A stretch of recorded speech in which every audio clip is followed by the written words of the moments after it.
Good morning, all, and welcome to today's class. Today is 24th July 2018, and I welcome you all again in this gainful session. And I will start again with a quote. Someone have said, "Do your best, forget the rest." So definitely, I congratulate you all who have taken this pain to wake up early and to gain some knowledge. Obviously, uh, many of the things you might be knowing, but since I'll be adding few other facts, it will be a very added advantage for you to understand as well as to gain some more actions, because it is said that whenever we see, whenever we hear, things are stored, things will be stored for a longer time in the mind rather with what we read, right? So with that, I'll start today's session. So I'll straight away start with the topics for the week till now, which we haven't covered.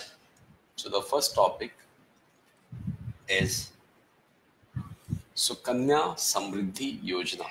Here, government cuts, here basically the government cuts, you can see here, minimum annual deposit requirement to rupees 250. Minimum is how much? 250. Earlier it was rupees 1000. So the best thing over here is the Sukanya Samriddhi Yojana. This have a minimum interest rate of 8.5 to 9% till now, and because of that, this interest get compounded, right? So basically, the union government have reduced minimum yearly deposit required under popular girl child saving scheme. This Sukanya Samriddhi Yojana is what? This is a girl. This is a girl saving, child saving. So this is a girl child saving. So the union government has reduced minimum yearly deposit required under popular girl child saving scheme Sukanya Samriddhi Yojana to rupees 250 from rupees 1000. Earlier it was rupees 1000, and this has been lowered to enable more people, because when we decrease it to 250, obviously it will enable more people, more population, right? It will enable more population, because there are also people who cannot afford 1000. So for them, it will be a beneficial, because when they keep on adding this rupees 250, so when the girl turns 18 and 21, ample amount of money will be generated, and that money can be utilized in our education or any other beneficial, right? So this has been lowered to enable more people to enjoy benefits of this scheme. And in this regard, government have amended Sukanya Samriddhi Yojana Accounts Rule 2016. So the main point over here is the government have amended which one? Sukanya Samriddhi Account Act 2016. It came in 2016, so it have amended this Sukanya Samriddhi Yojana Act 2016. The important term over is Act 2016. Basically, it was launched as a small savings scheme under Beti Bachao, Beti Padhao. If you remember, a year back, 2016, this Prime Minister Narendra Modi have launched a campaign, Beti Bachao, Beti Padhao, and take a selfie with your daughters in Haryana, right? So since then, this have been started. Actually, this Beti Bachao, Beti Padhao have started in 2015. And then later on in 2016, this Sukanya Samriddhi Yojana came into picture. Basically, it aims to motivate parents to open an account in name of a girl child for her welfare and meet expense requirements of higher education and marriage. And under this scheme, parents or legal guardian of a girl child can open an account in her name until she attains the age of 10 years. So what is the opening period? Until she attains the age of 10 years. The account can be opened via post office. This can be opened via post office or any commercial banks. Okay, public sector banks basically. Even private, they are, I'm not sure about the private, but commercial banks are accepting this. Private, we need to cross check. Deposits can be made in this account up to 14 years. Okay, so till 14 years, deposits can be made from the date of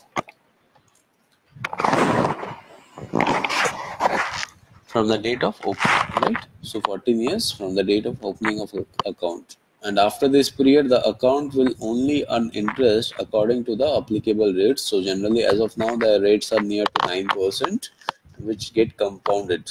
Okay, so the minimum deposit that can be made earlier was ₹1,000 and maximum was ₹1,50,000. So in this case, the minimum is now 250 and maximum is obviously ₹1,50,000. Okay, so these are the common few things which you need to keep in mind. Okay, apart from this, you can also mention that the girl child can withdraw 50%, means whatever money are deposited till this 14 years, the girl child can withdraw 50% of the money in the account after she reach 18 years. Okay, for her higher education. The amount deposited in it will get interest rate of 9.1%. So as I told, it will be near to 8.5, 9.1. So the amount get deposited will get an interest of how much? 9.1%, and there will be no income tax for this. So whatever money is deposited under this scheme, there will be no tax for this, and the account will remain operative until the girl child reaches 21 years. Okay, so these are the few highlights.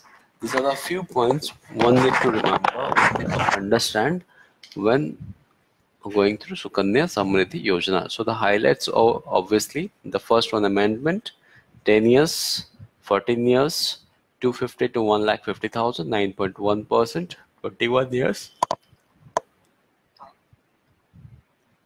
And obviously, Beti Bachao, Beti Padhao Yojana, which has begun in 2015, when the Prime Minister have initiated to take a selfie with daughter, that is father and daughter, right?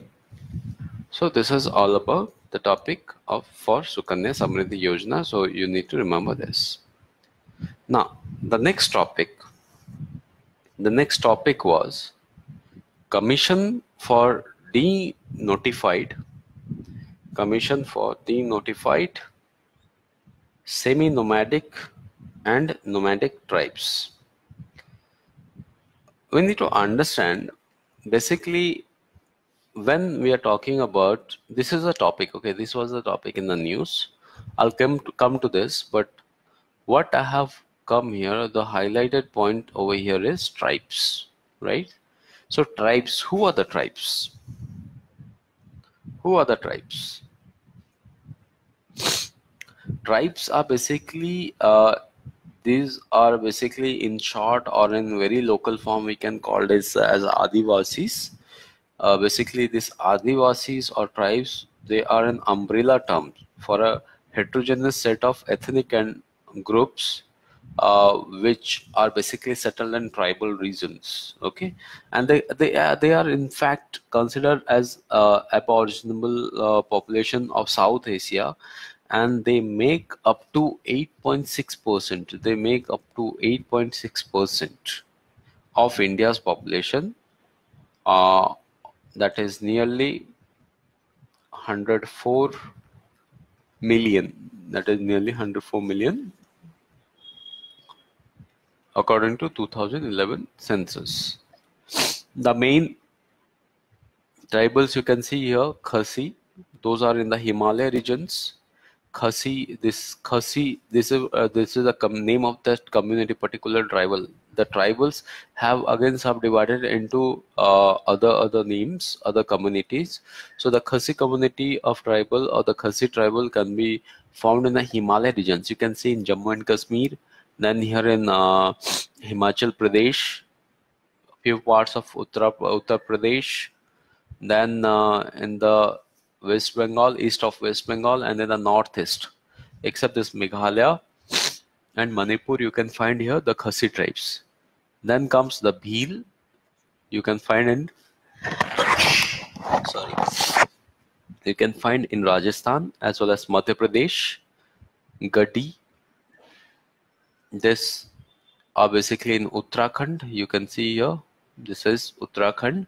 So the Gadi tribe can be found in Uttarakhand. Then Dhodla, it is Gujarat.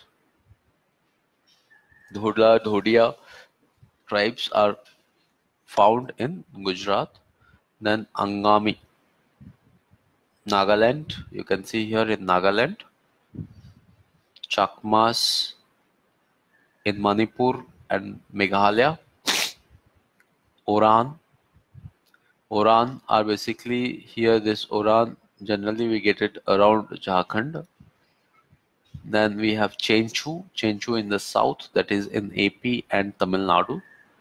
Santhal is a belt in the east, that is Bihar, Jharkhand and Odisha. And Jarawa, the final Jarawa one. So Jarawa, they don't have a very a particular state, but rather they are spreaded. So Jarawa is the tribal community which have a less tribes compared to other tribal regions. Here, generally what happened here is what is the context? Basically, let me first talk about the context, that why this topic was given in newspaper and what is the update from the government. Basically, the Niti Aayog means the commission. Like earlier, planning commission was there, where Prime Minister was heading as a Prime Minister, as a chairman. So later, Narendra Modi, when came to power, he have changed the planning commission to Niti Aayog. To what? Where is the pen? Yeah, here. So to Niti Aayog. Niti Aayog is nothing but Prime Minister is the chairperson of this Niti Aayog, where actually decisions are taken and suggestions are taken from states. So here Niti means National Information for Transforming India. Okay, so the Niti Aayog has backed a proposal by a panel constituted by a Ministry of Social Justice. So Niti Aayog have backed a proposal that was consulted by the Ministry of Social Justice and Empowerment to set up a permanent commission for denotified semi-nomadic and nomadic tribes. Basically, to set up a permanent commission for denotified semi-nomadic tribal commission and nomadic tribes. So basically these three things. Okay, so main purpose was to form a permanent commission. Here I have written commission, so the correct form will be a permanent commission for denotified, that is DNT, semi-nomadic, SNT, and nomadic tribe, NT. Okay, so it was proposed by the Idet Commission, that is Viku Ramji Idet Commission. The commission, name of the commission is, this is very important, Idet Commission.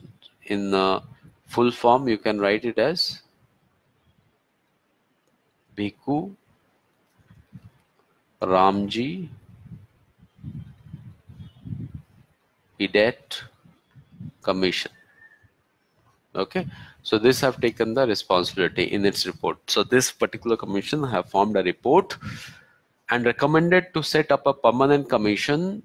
Who have set up, the questions may come that who have set a permanent commission for demotified, semi-nomadic and nomadic tribes. Okay, so the answer for this will be Bhikkhu Ramji Edet Commission, or Edet Commission in short.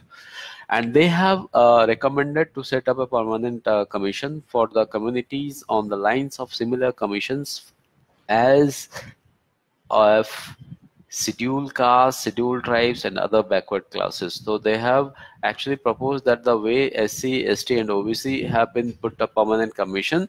So similarly, these tribes, there should be a permanent commission for these tribes as well.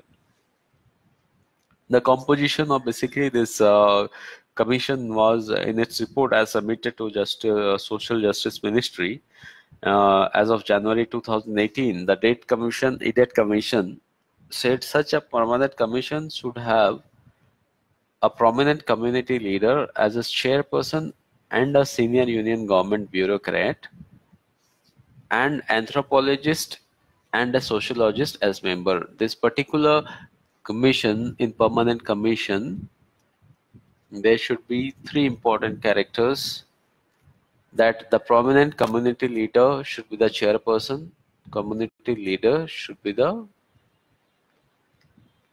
chairperson, okay, a senior union government bureaucrat, there should be a bureaucrat,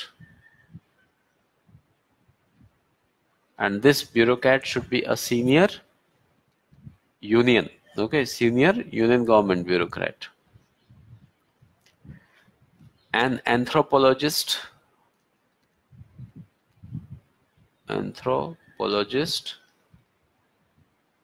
and a sociologist. Okay, so this was recommended to form a permanent commission. The members should be of these four areas. Other important recommendations of the panel even included granting constitutional protection to these communities under a separate third schedule after SC and ST, making them eligible for reservation and extending the protective cover of prevention of autocracies to them. Right? Why there is a need for special attention to this particular tribes? Basically, what happened is the DND, that is the denotified tribes, the notified tribes, nomadic tribes, and semi-nomadic tribes have been identified as the most marginalized by several commissions set up since independence. The community has for long not been calculated in the census data, and probably this has led to a very indifferentiate calculation in India's population, whereas even they have been deprived in the past, like government schemes, irrespective of BPL, irrespective of having BPL cards and so on, because they were not counted in a particular community, right? And that's why permanent commission will enable them and give a better opportunity to get the government schemes. Moreover, a rough estimate of the population is being 10 to 12 crores, as I have told, that 104 million are there, which constitute of 8.6% of population of India's total population. In India's total population, they constitute nearly 8.6%. Okay. Now, what are the Niti Aayog view? These were proposed by which commission? These all were proposed by this Bhikkhu Ramji Edet Commission. But after this, it have reached to Niti Aayog. What Niti Aayog view was that Niti Aayog has basically offered to set up a working group to come up with policy suggestions on many issues of these marginalized communities. Rather, Niti Aayog have re-proposed lowering tuition fees and relaxing admission conditions for children from communities. Apart from this, Niti Aayog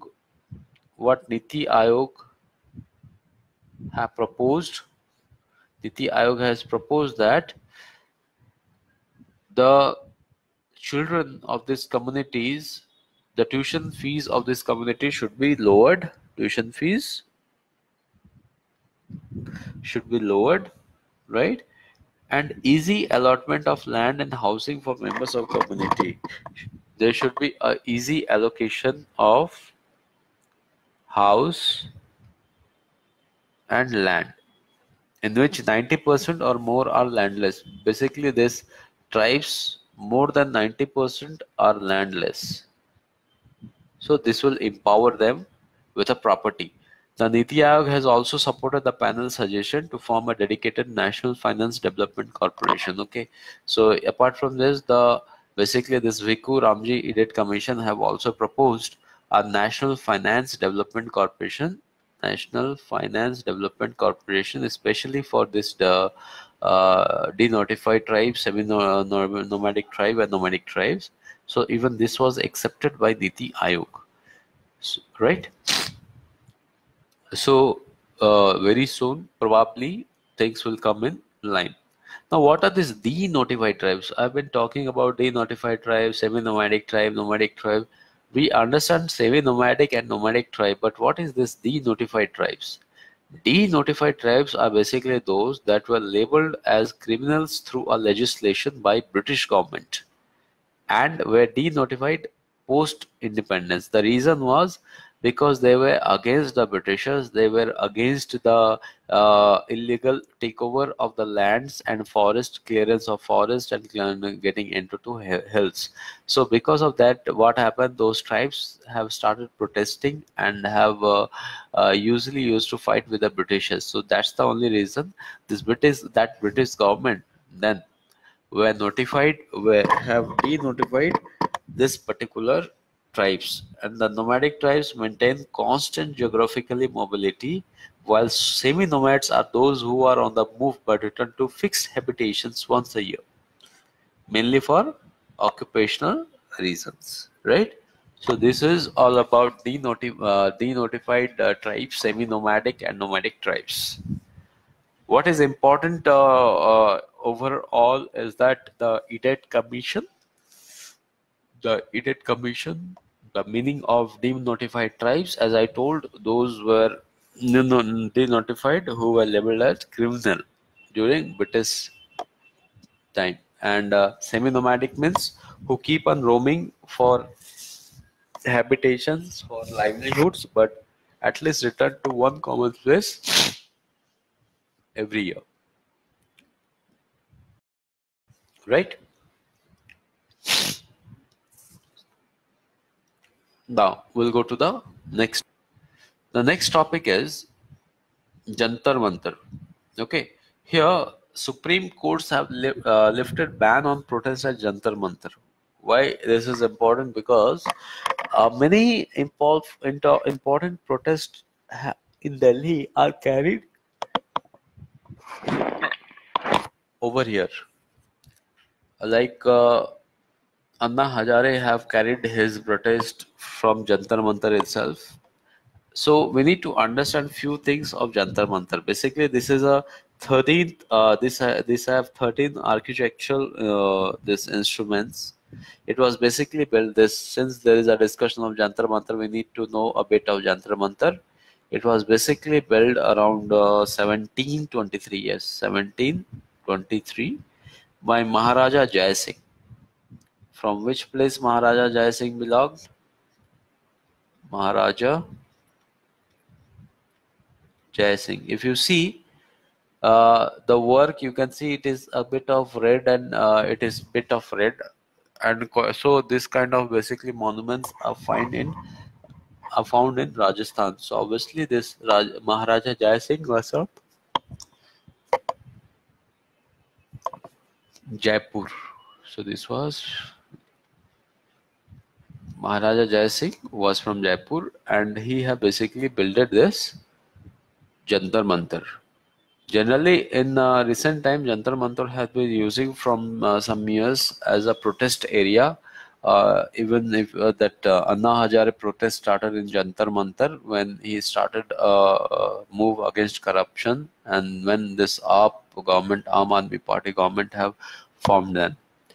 So basically, who have disallowed and who have put the question mark? The NGT, that is National Green Tribunal, which is headquartered in Delhi. In October 2017, had banned all the protests and sit-ins in the area, saying such activities violate environmental laws. Basically, the Supreme Court of India on July 23rd. So it was on October 2017. Again on July 23rd, that is yesterday. Again on July 23rd, Supreme Court of India have ruled that there cannot be a complete ban. Though this NGT have asked for a complete ban, so Supreme Court have told that could not be a complete ban on holding at Jantar Mantar or India Gate.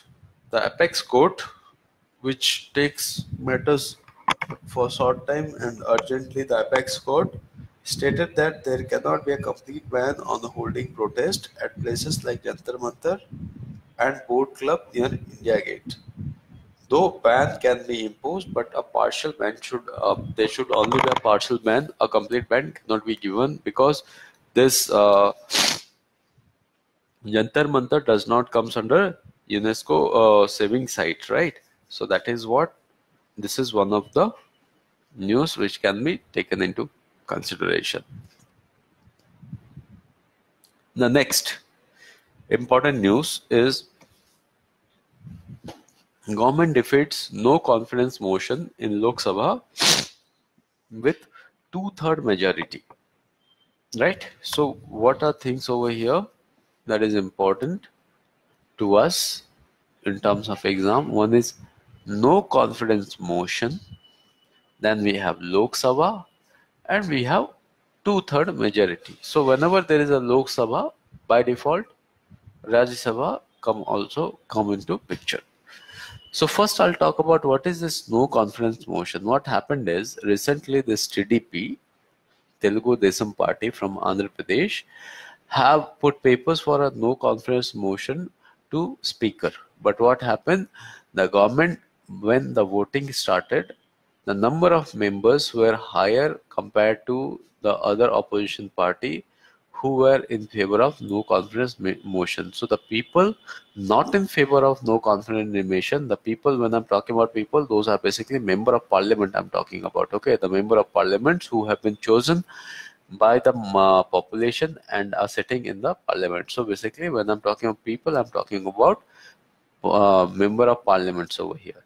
So the number of members, a number of people who were in support, who were not in support of no confidence motion were greater than people who were supportive of no confidence motion. So obviously government defeated, that is the government means the NDA government who is ruling. So the NDA government has defeated no confidence motion in the Lok Sabha with 2/3, means more than 75% were in favor of, were not in favor of no confidence motion, and hence TDP was defeated. Now, first line is done, no confidence motion. Let us go to the Lok Sabha. When it comes to Lok Sabha, so obviously I have put Rajya Sabha in picture so that we can interlink things. There are quite important things one need to understand. So I've differentiated, so I've taken this part, the difference. We need to understand Lok Sabha and Rajya Sabha. The parliament, the lower house is called as Lok Sabha, the upper one is called as Rajya Sabha. Okay, so that's why lower Sabha, Lok Sabha is also called as lower court and Rajya Sabha is the upper court. So the members of Lok Sabha are directly elected by the people. So the people which we elect get an opportunity to sit in the Lok Sabha, whereas the members of the Rajya Sabha are indirectly elected. They are indirectly elected by the members of legislative assemblies.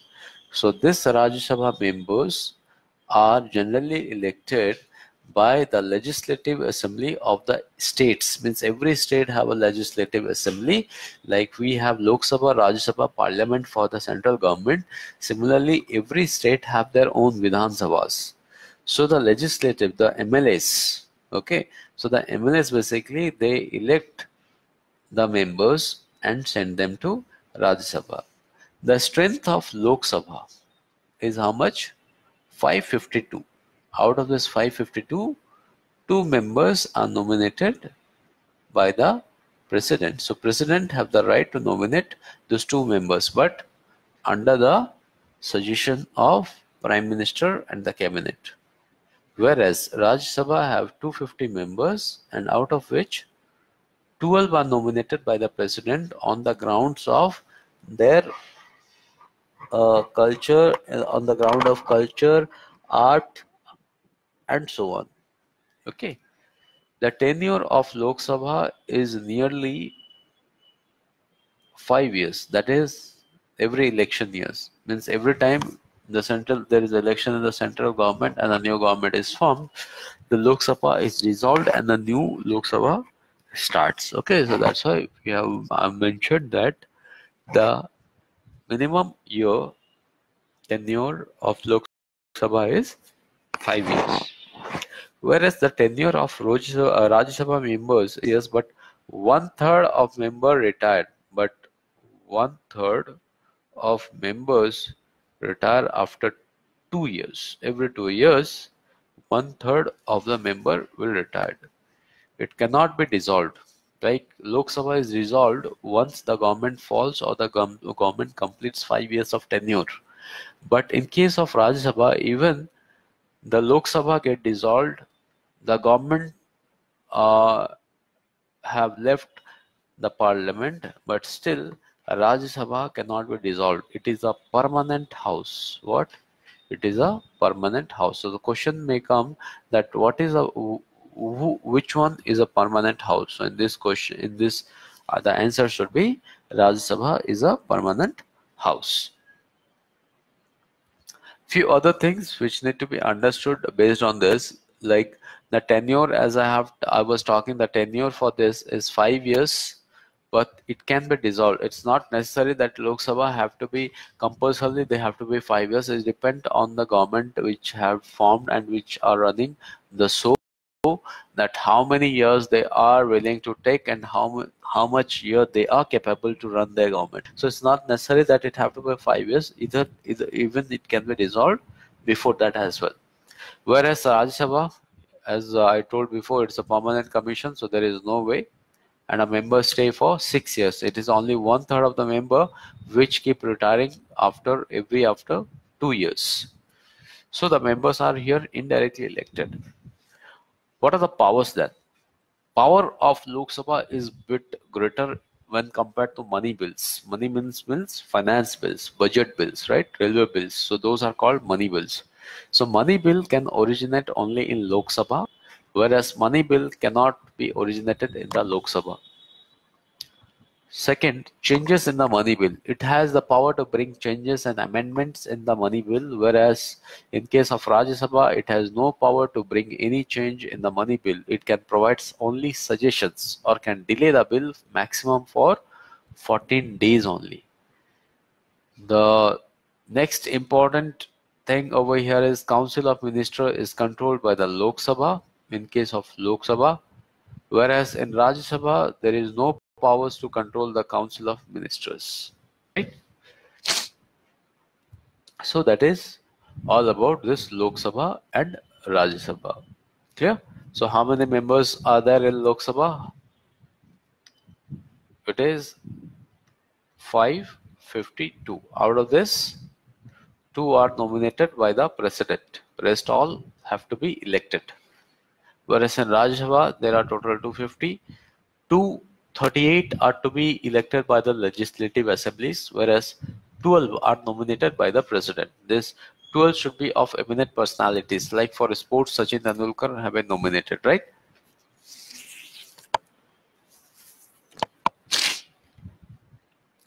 The next important bill.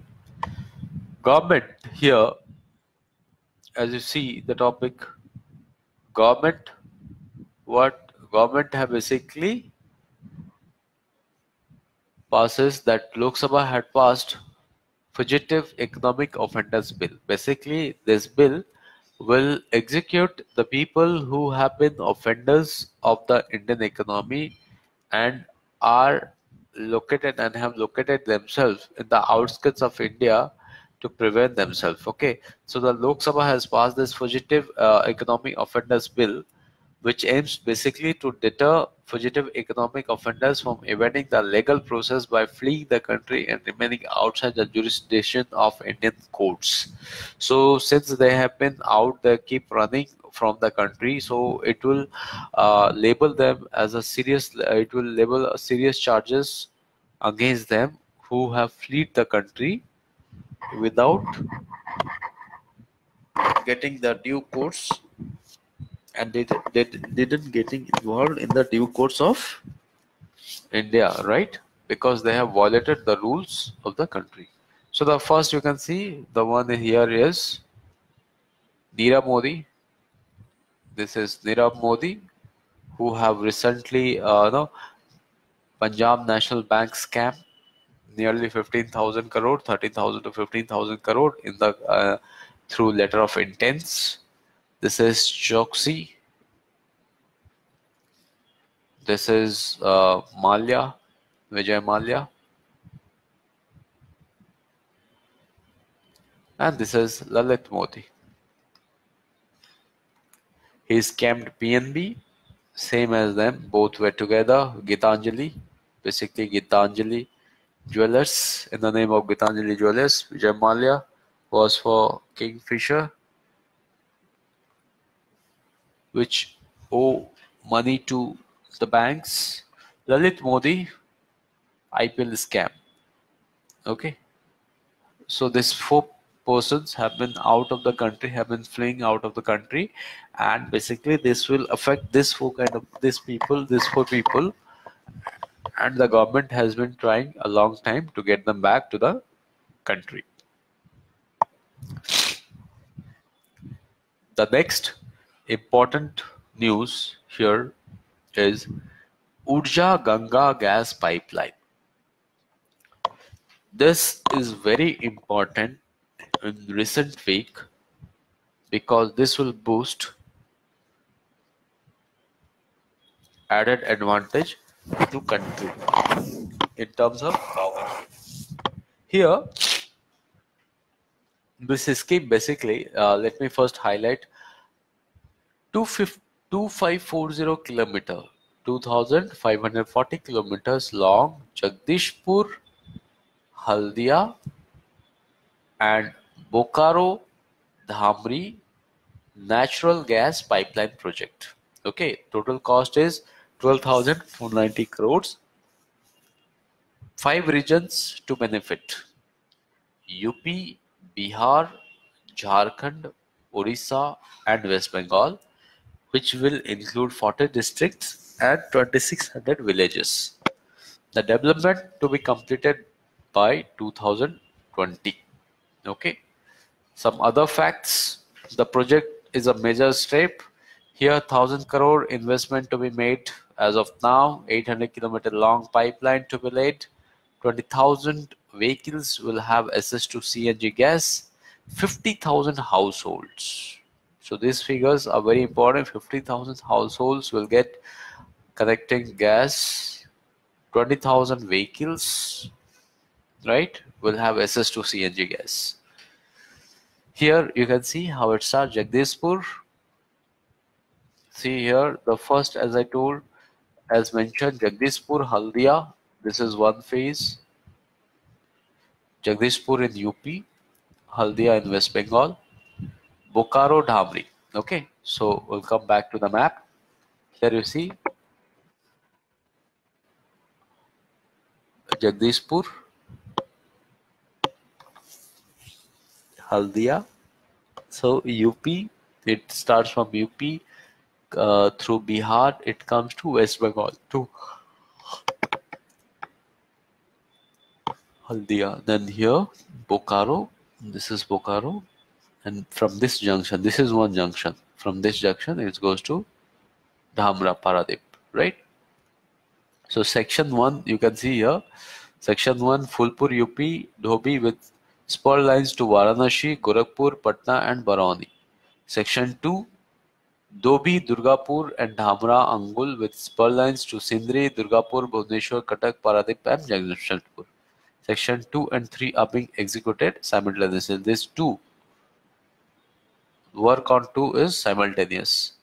Whereas Section 3, the Bokaro, Angul, Durgapur, Haldia will spur lines to Ranchi, Rourkela, Sambalpur, Jharsuguda and Kolkata.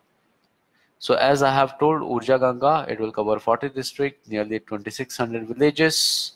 Basically, a purpose is city gas distribution to 7 cities. Completion date is 2020. And as told, the project cost is 12,940 crores. Okay.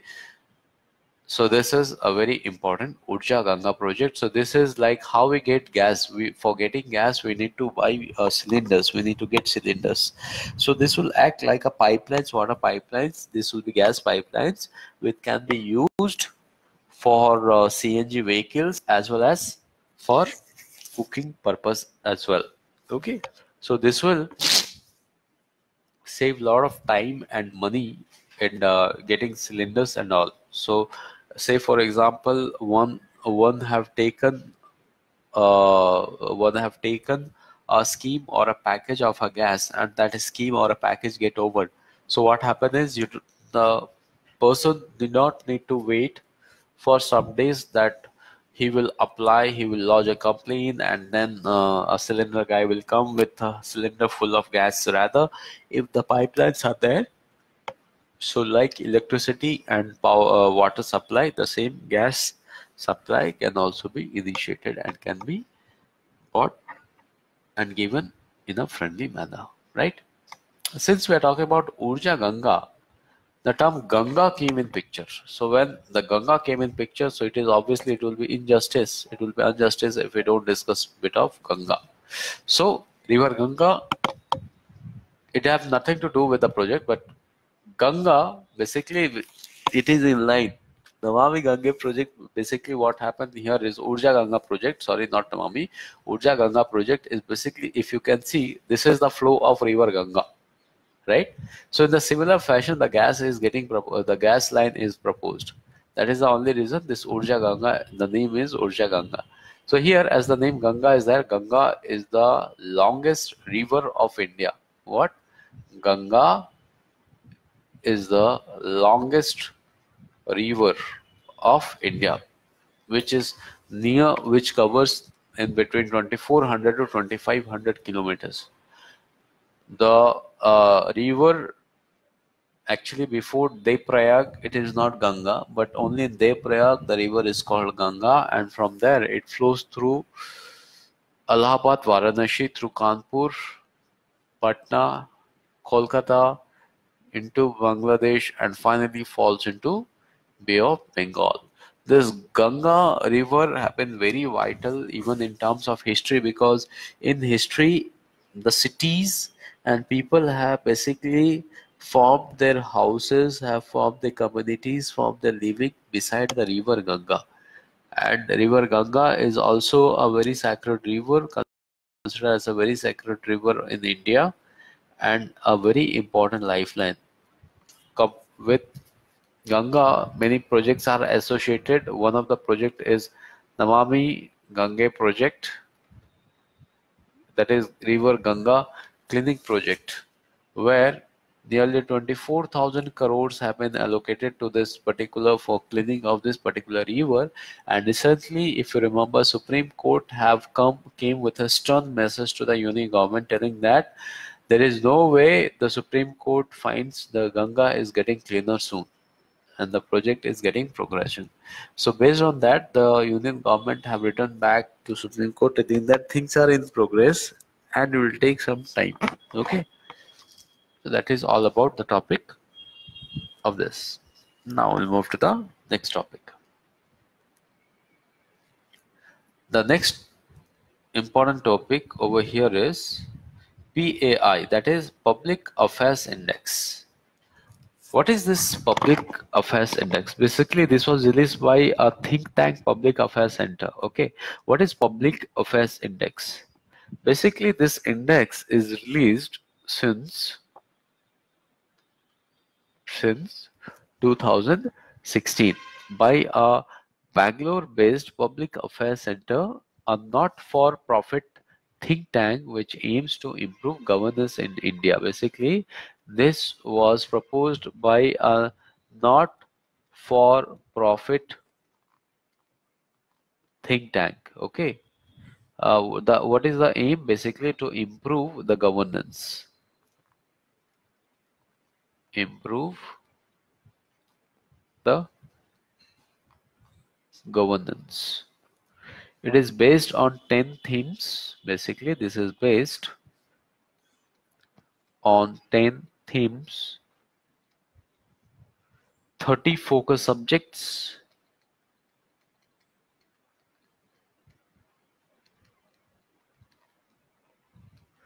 and 100 indicators,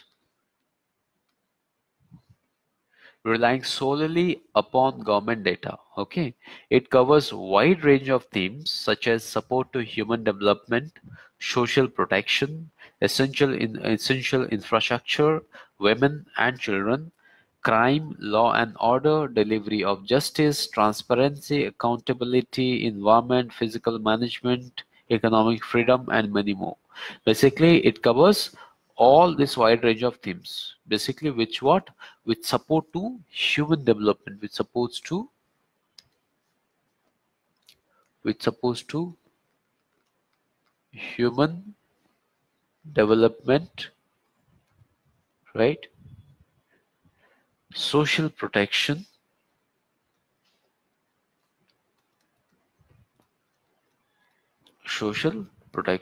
essential infrastructure, women and children, okay, crime, law and order, we can say, a delivery of justice, transparency, accountability, environment, physical management, economic freedom.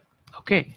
Apart from this 2018 PAI, that is Public Affairs Index, also included separate index on children of India, giving measure of how child friendly each of the states are. Okay, basically this is what this gives an index. It brings an index so that government performance can be reconfigured accordingly. Basically, the key performance, if you go to the key performance, the largest states like Kerala tops the list as best governed state in the country. Kerala, out of all the states in India, Kerala tops the list as what?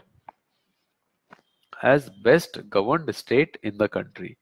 Kerala has topped PAI as the best government state for the third consecutive year. Kerala have been topping for the third time in 2018. That is 2016, 2017 and 2018. All these 3 years Kerala have topped on its performance. Kerala is followed by Tamil Nadu, Telangana, Karnataka and Gujarat. Okay. Madhya Pradesh, Jharkhand, Bihar have ranked the lowest. Now these are what? These are the larger states. These are the states which have a very good public affairs index, whereas the very weak states are Madhya Pradesh, Jharkhand and Bihar. These three are ranked the lowest, indicating higher social and economic inequalities. Here in these three states, the social and economic inequalities are greater compared to any other states. The smaller states with population less than 2 crores, Himachal Pradesh, have topped the list, followed by Goa, Mizoram, Sikkim and Tripura. Nagaland, Manipur and Meghalaya were ranked at the bottom of the index among small. So who have topped? The states with low population: Himachal Pradesh, Goa, Mizoram, Sikkim and Tripura. Whereas the index on children on India, when it comes to the children of index, means the child friendly, again Kerala have topped. Kerala, Himachal Pradesh and Mizoram have topped the index. Okay. So questions may come that which state have topped, or it can be asked that which state followed by Kerala has topped the public affairs index. So in that case, this can be mentioned as important, right? I hope this topic is clear to all now. Now we'll go to the next topic. The next topic we'll take is International Solar Alliance. Sorry, I'm not keeping well actually.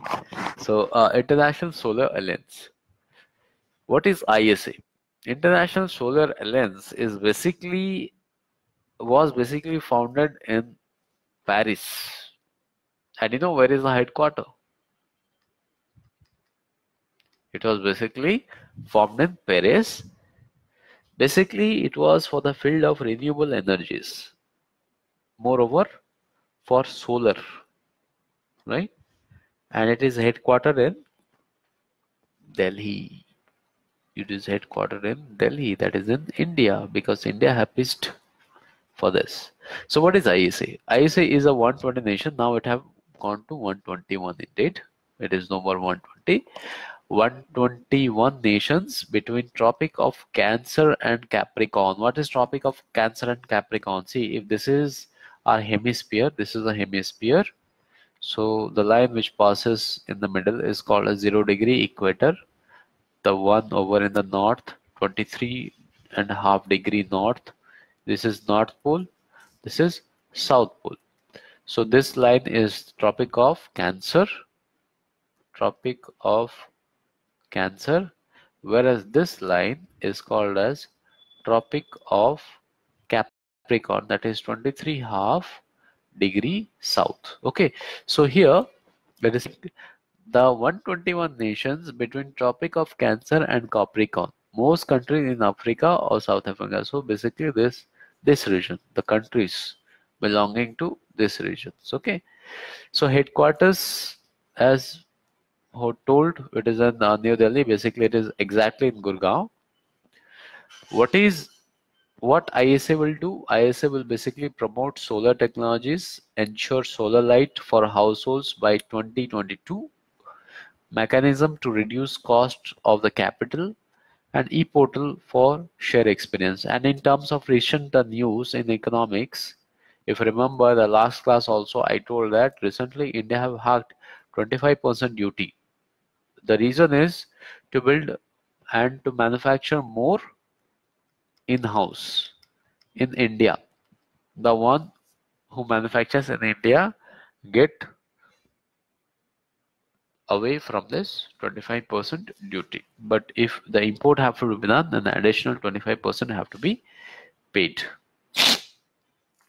So look into India's contribution to ISA, NTPC. NTPC is a what? National Thermal Power Corporation to contribute $1 million to the corpus fund of 15 million that India have providing to the ISA. So India have pledged how much?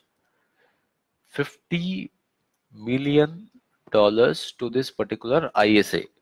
The Indian Renewable Energy Development Agency, that is IRDA, and the Solar Energy Corporation of India, both these arms of the Ministry of New and Renewable Energy, have already committed $1 billion each.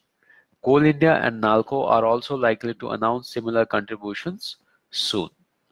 India has also set aside 5 acres of land in Gurgaon next to the National Institute of Solar Energy to house the headquarters of the ISA, that is International Solar Alliance. So India looks forward and have been pitching very high in this. And in recent, as I was telling, no, that's 121 members. So Myanmar has joined the Indian initiated. This is basically this International Solar Alliance is a India initiated International Solar Alliance, and has thus become the 68th signatory. This has become the 68th signatory. Okay, so how much? What signatory? 68th signatory to the framework agreement of the ISA that aims for optimum utilization of solar energy. Okay, now I'll discuss something about this ISA. That basically the first the place where it was formed in Paris. So the Paris Declaration establishes ISA, that is International Solar Alliance, as an alliance dedicated to the promotion of solar energy among the member countries. The objective of ISA is basically to include global deployment over 1000 gigawatt to deployment of over 1000 gigawatt of solar generation capacity and mobilization of investment of over 1000 billion US dollars into solar energy by 2030. Okay, what it does, as an action oriented organization, the ISA will bring together countries with rich solar potential to aggregate global demand, thereby reducing prices through bulk purchase, facilitating the deployment of existing solar technologies at a scale, and promoting collaborative solar R&D and capacity building. When it entered into force, the ISA framework agreement basically entered into force on December 6th. It came into force on December 6th, 2017. Last year, in 6th December 2017, ISA formally became a de jure treaty based on International Intergovernmental Organization, which was headquartered in India in Gurgaon. Near to Delhi, we call it near to Delhi basically, but actually the correct place is Gurgaon. Basically, apart from this, I would also like to give a bit of information that the ISA not only expected to spur innovation in the this renewable energy space, but also helped make India a technological hub with independent manufacturing capabilities of renewable energy equipment like solar panels. Earlier, we used to import all the solar panels, but now, after even government after taking action and putting a duty and in the hike of 25%, so obviously what happened? This will encourage the local bodies to go for manufacturing in India and make in India.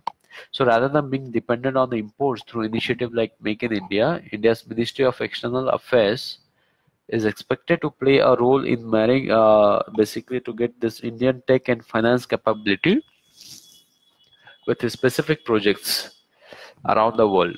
So therefore, India have announced a goal of obtaining nearly 40% of electricity from non-fossils. Basically, India have pledged that 40% of fuel capacity by 2030 will bring from this renewable sources. It may be anything, it's not only solar, it may be wind as well, it may be ethanol, it may be a blend of both, and so on. Basically 40% of fuel will be basically dependent, or the country will basically depend on non-fossil fuels. And this announcement was done at the Paris Climate Summit. Okay, it is close to achieving 20 gigawatt grid connected solar power generation capacity this fiscal. As of 2018, it is close to 20 gigawatt.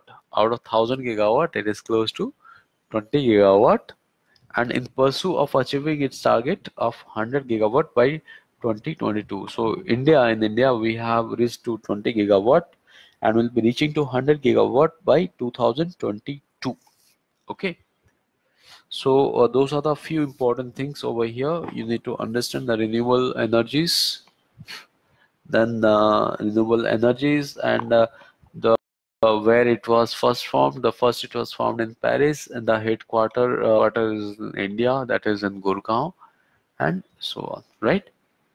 So these were all the interlinks and the information which I wanted to share with ISA, that is International Solar Alliance. Let us move to the next topic.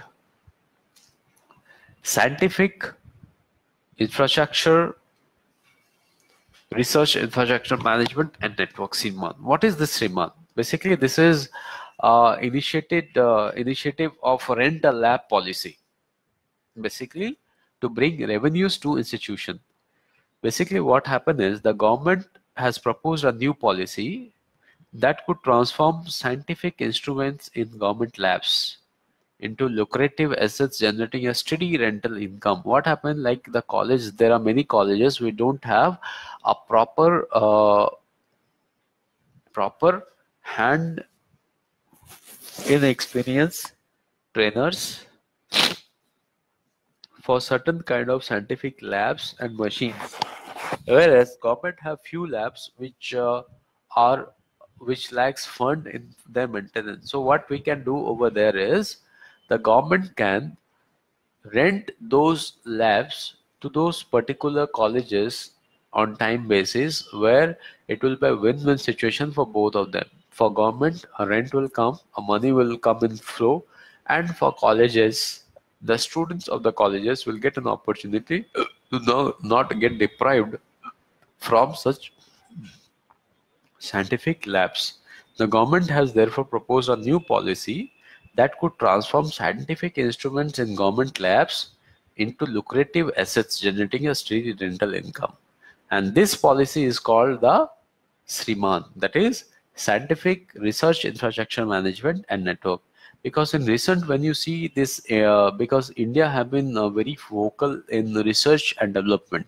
So if you keep in mind, like as of now, 46% of India's scholars output are from institutional collaborations, whereas 16% of India's scholarly output is in 2013. In 2013, you can see the differences, right? 32% of Indian scholarly output in 2013 is the result of national collaboration, and the countries which we have been highly in collaboration for R&D are Brazil, Russia, the Netherlands, Spain, China, and Sweden. Anyway, coming back, the highlights of this policy, like what are the highlights for this policies? Under the policy, the government is basically planning to hire out to researchers all lab equipment that will cost more than rupees 10 lakh. So government will take care of this and hire out to researchers.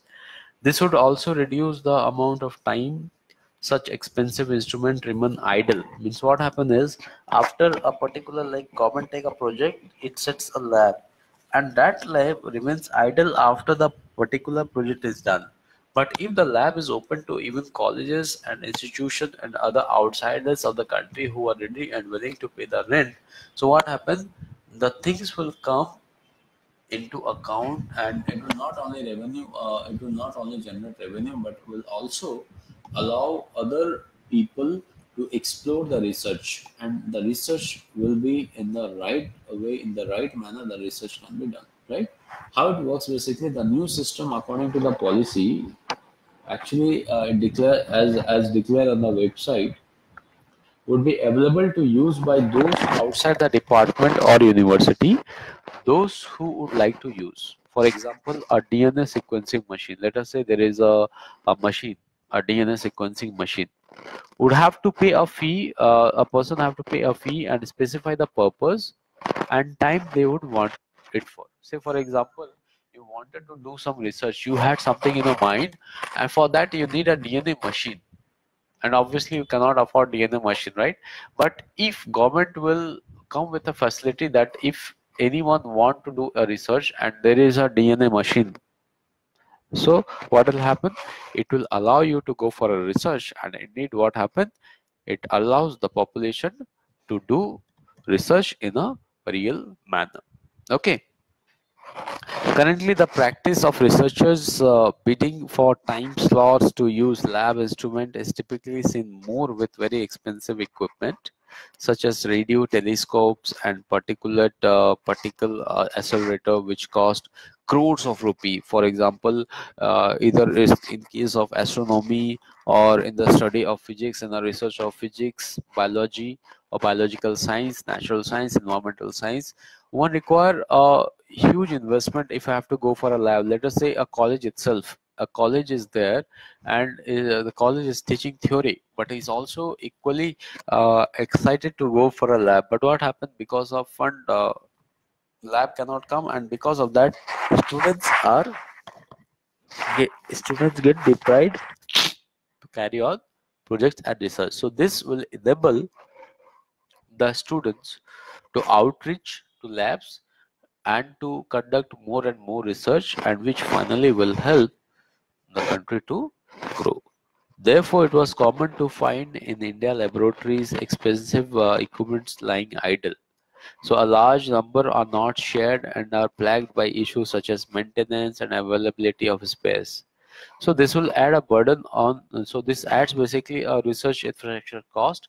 So it will be, if it is made open, it will be win-win for both, for the labs as well as for the common outsiders who are willing to use that. Clear? Now, the next important topic is SUFFER, that is system of air quality, and weather forecasting. In short, SUFFER. What is this?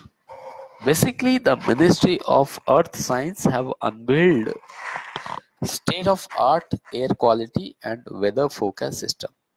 Okay, it is unveiled by who? Ministry of Earth Science at Chandni Chowk in Delhi, because Delhi have been the highest victim of the pollution. In its first kind and most advanced system in India. So what are the highlights? Highlights, as you can see the points. System of air quality and weather forecasting and research, SUFFER. The highlights are research waste management system, where air pollution mitigation go hand in hand with nation's economic development. Objective of SUFFER is to increase awareness among general public so that pollution mitigation measures can be taken. Near real-time data recorded at local station is transferred to server at SUFFER control room locked at IIT-M Pune for quality check by expert scientific team. Dissemination of air quality, weather, climate and harmful UV radiations are made through press release, media and conferencing. TV, radio, generating SMS alerts, email alerts, etc. So those were the highlights. Now I'll tell about SUFFER. Basically, this SUFFER was developed indigenously by IIT-M, that is Indian Institute of Tropical Meteorology, which is situated where IIT-M is situated in Pune, as he marked Pune, okay, and operationalized by Indian Meteorological Department. It has been introduced for greater metropolitan cities of India to provide location-specific information on air quality in near real time and is forecast 1 to 3 days in advance for the first time in India. It is integral part of India's first air quality early warning system, which is operational in Delhi. It will monitor all weather parameters like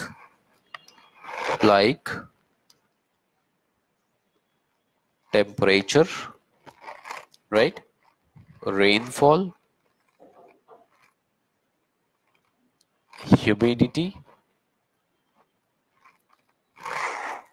okay, wind speed and wind direction. So basically, it is an integral part of India's first air quality early warning system. It will monitor all these weather parameters.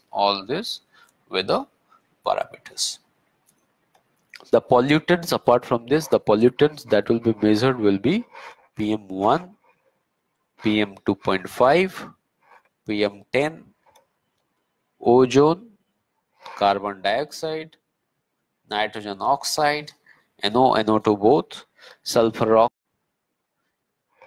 BC, methane, that is CH4, non-methane hydrocarbons, VOCs, benzene, mercury, and so on, okay.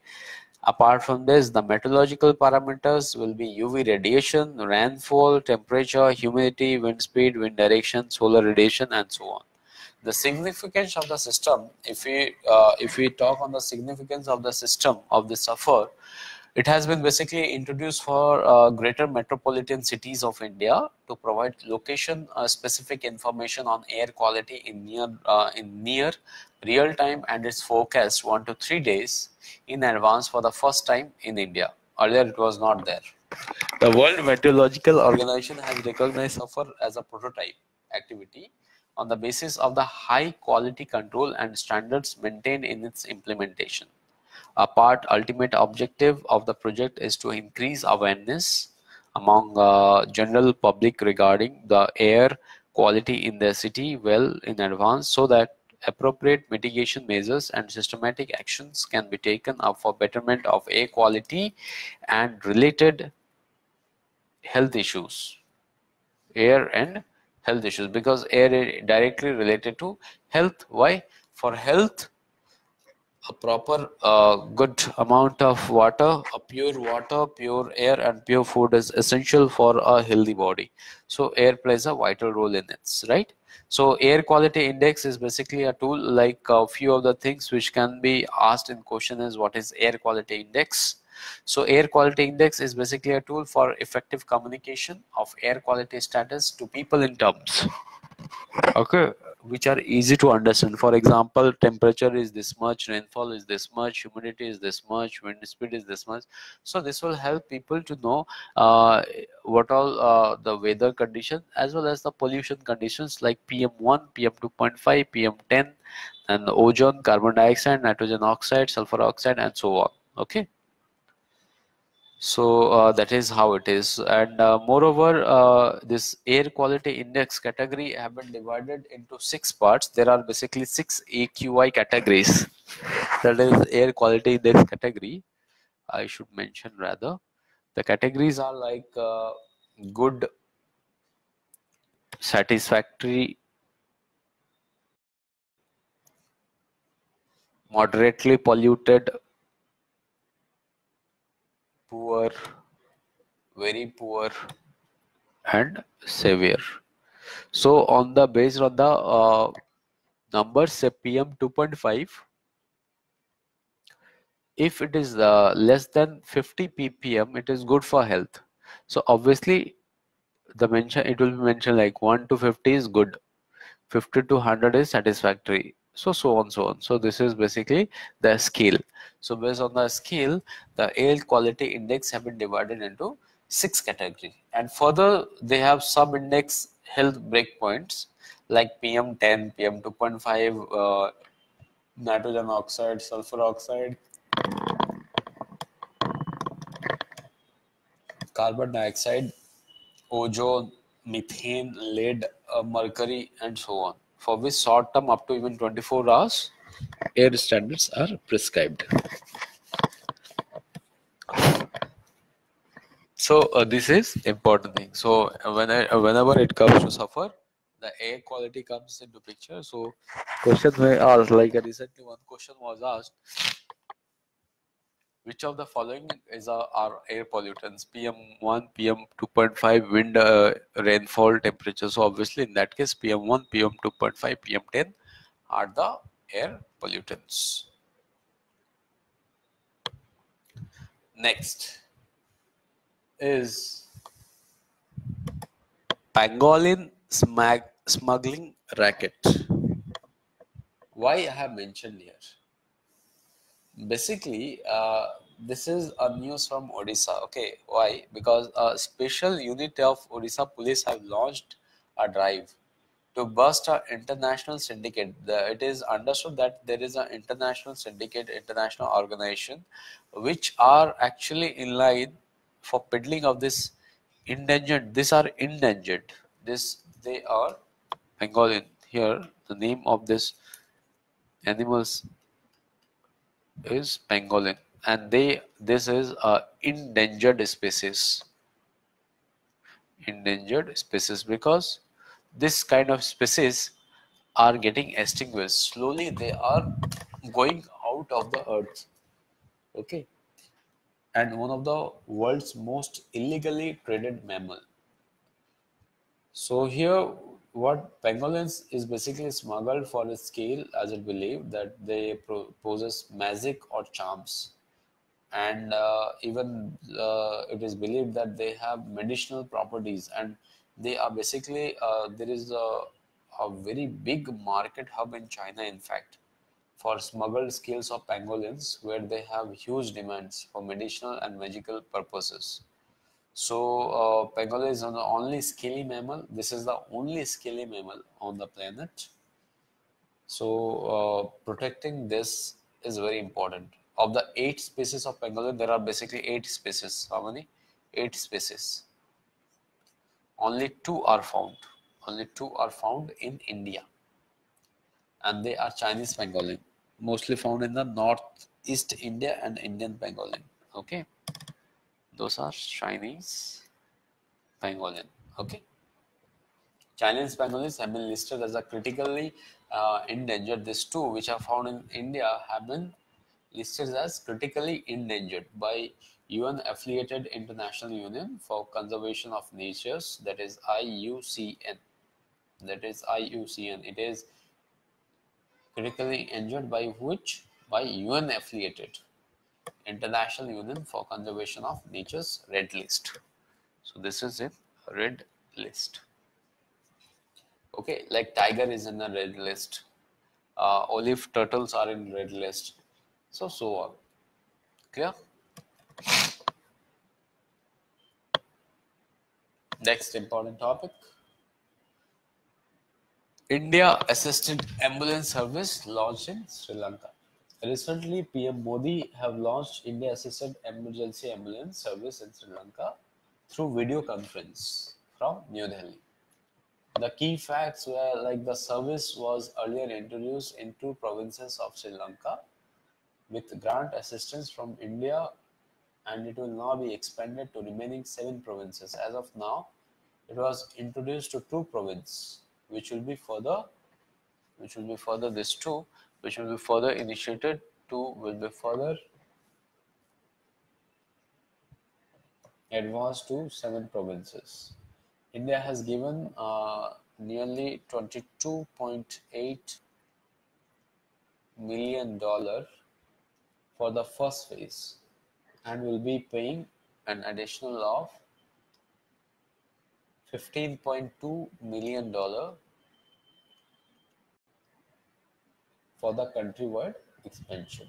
Okay, so out of 20, so sorry, let me correct here, 22.8 million. India is total paying $22.8 million, out of which 7.6 have been kept for the first page. Okay, $7.6 million have been kept for the first phase, and 15.2 for the second phase. This is the largest Indian grant project in Sri Lanka after India Housing Project. India before this have already paid money and have taken housing project scheme. Okay, after housing project, this is the second project India has taken so far for Sri Lanka's welfare. Besides providing ambulances, the grant covers training of manpower in India and meeting operational costs for 1 year. So for 1 year, they will also take the initiative. Government will also take the initiative to basically to train the manpower and to meet operational cost as well.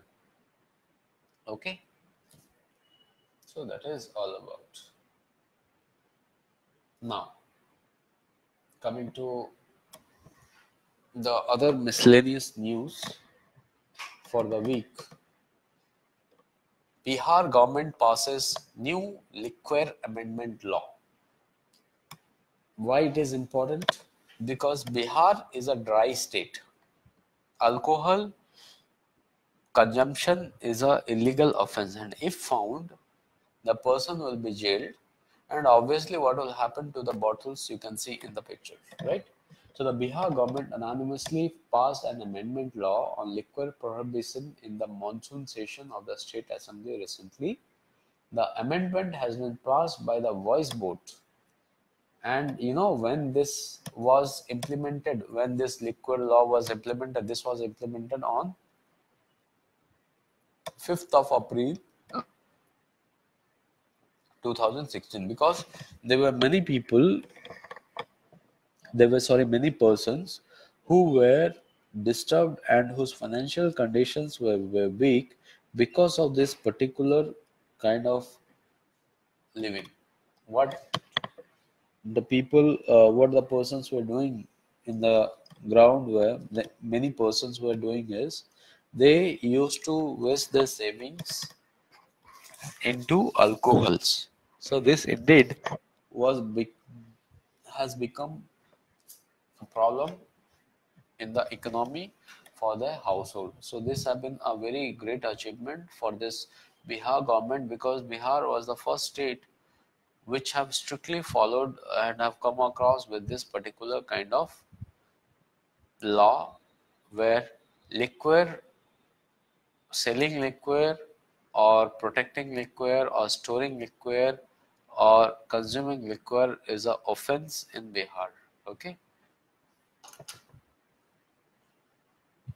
The next important is BRO completes strategic road in Bhutan. So the term over here is Bhutan. Where is Bhutan? Bhutan is actually in the border of Sikkim and China. Here it is. This is Bhutan. So this is Sikkim, and here in the bottom, obviously West Bengal, and in the upper side, this is all Tibet occupied China. So we Tibet, right? So and Tibet is by default occupied by China. So you can call this as China as well. Okay. So in Bhutan, but Bhutan is one of a very friendly nation, which has always stood whenever they have a time. The capital of Bhutan is Thimphu. Currency, Indian rupee is also used in Bhutan. Apart from Indian rupee, Bhutanese Gultram is used. Bhutanese Gultram. Gultram is used. Okay. Prime Minister is Shering Togbay. Shering Togbay. King is Jigme Khesar Namgyal Wangchuk. Okay. So these are the important points in terms of Bhutan. So BRO, that is Border Road Organization. So BRO have completed a strategic road in Bhutan. India have been very vocal in development of Bhutan in terms of road infrastructure, education, and many other stuffs. Okay. So these are the important things, and moreover, these are the things for Bhutan you need to remember. So you can check it here. This is Bhutan in the map. This is Sikkim, right? This is Sikkim. This is China. Clear, right? Next, banks, financial institutions sign pact. Here, banks and financial institutions, which include SBI,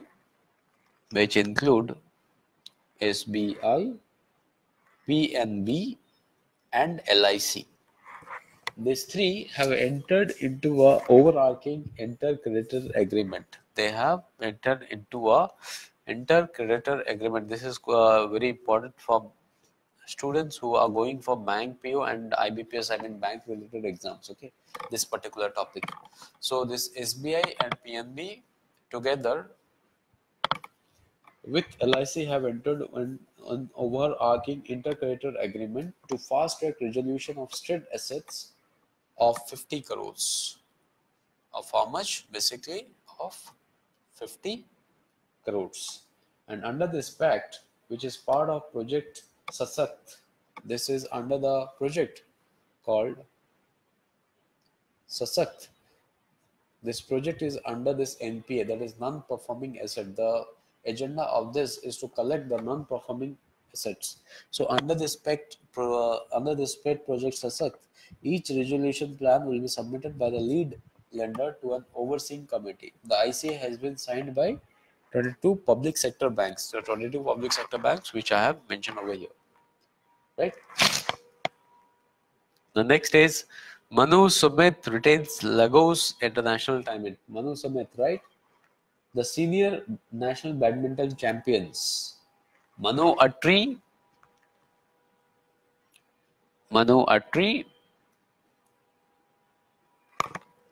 or Manu Attari and Sumit Reddy. Both badminton players. They have won the men's doubles title in Lagos International Badminton. The defending champions retained the title after thrashing their Indian counterpart S. Vaibhav and Prakash in 21-12 and 22-12 of the final match. In women's single, Sri Krishna Priya has to settle for a silver medal.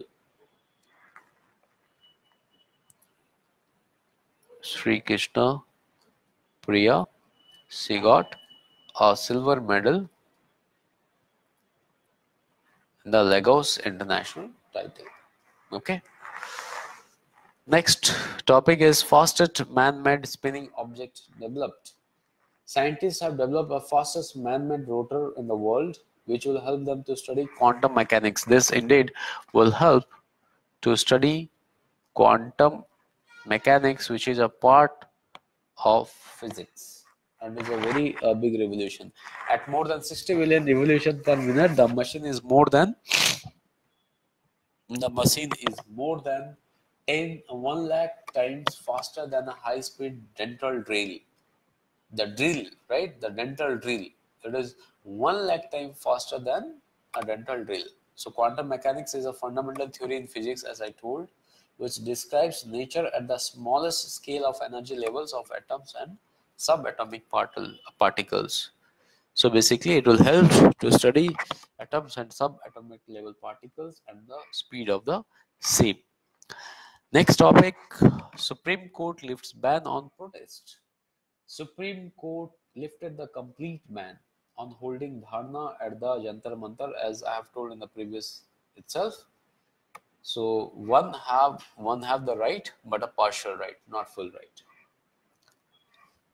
Federal Bank gets RBI note. Federal Bank has received the regulatory note to open offices in Bahrain.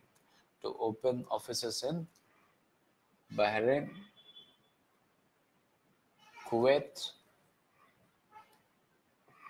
and Singapore, the overseas banks, but is awaited local clearance before it starts operation. So Indian government, the RBI has given the rights, but it is still awaited from the outside countries. Basically those Bahrain, Kuwait and Singapore clearances are still awaited.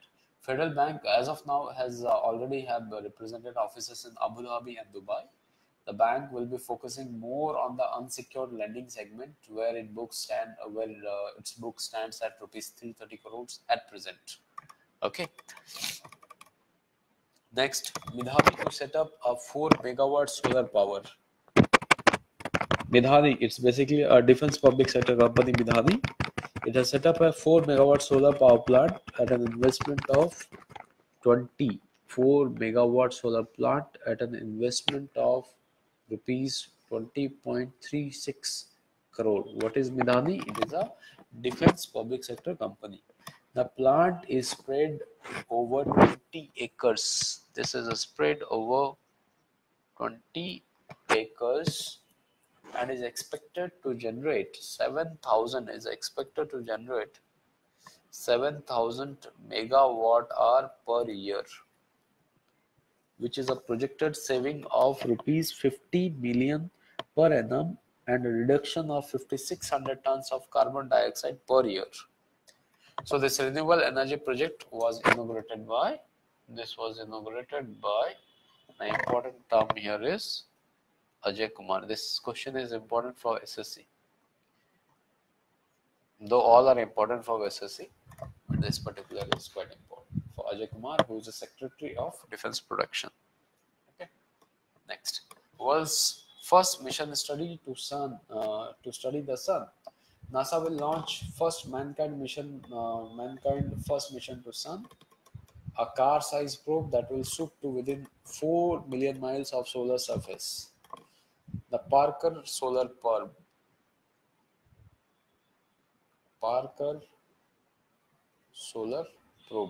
Okay, the Parker Solar Probe will study the sun closer than any human-made object ever has.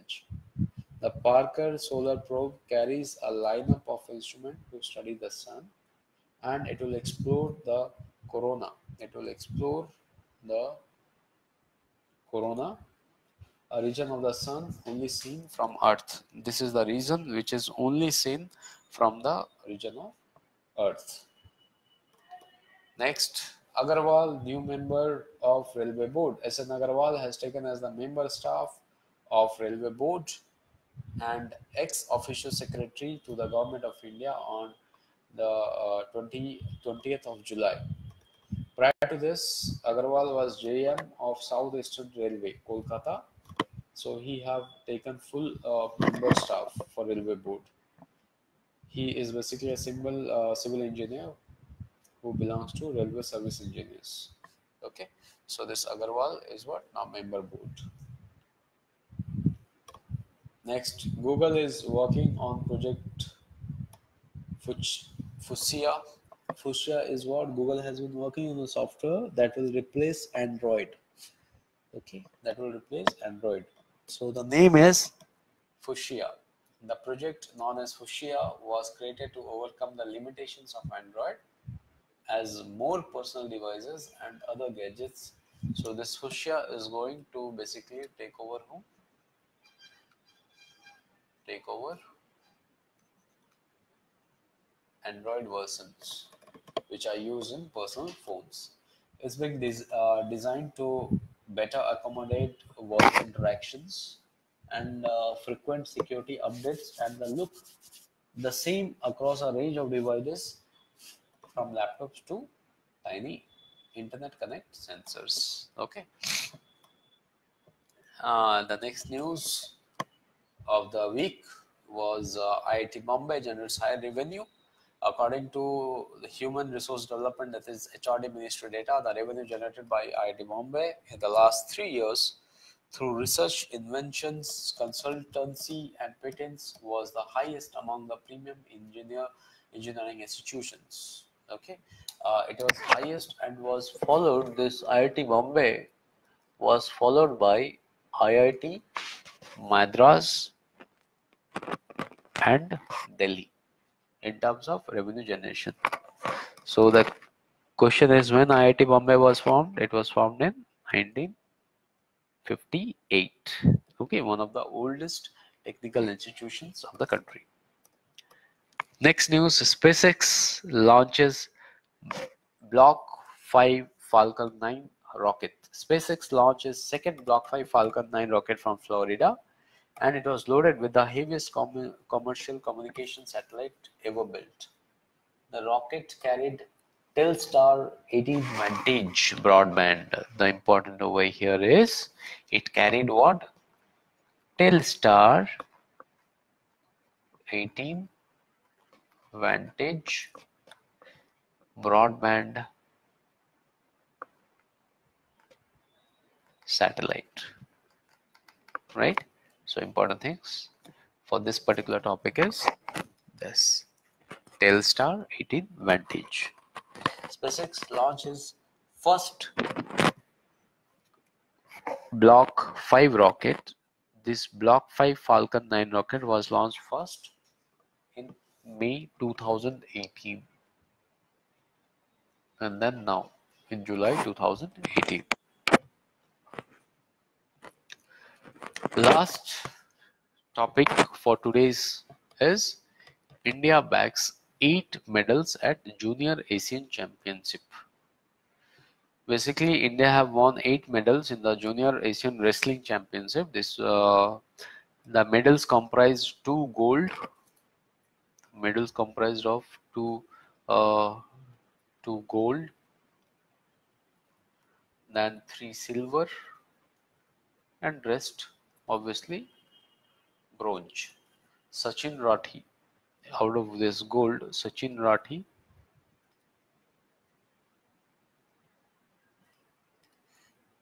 won the gold in 74 kilogram. 74 kilograms, Sachin Rathi. Okay. Whereas Deepak Punia won for 86.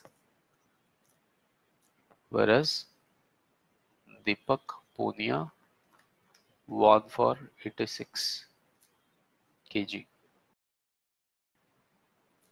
Kilogram, okay, category. And Suraj Rajkumar for 61 kg category. Anyway, so it was clear to bring the topics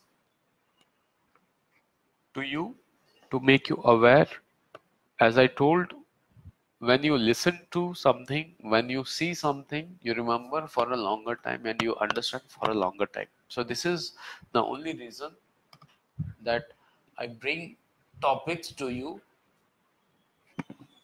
which will be beneficial to you, right?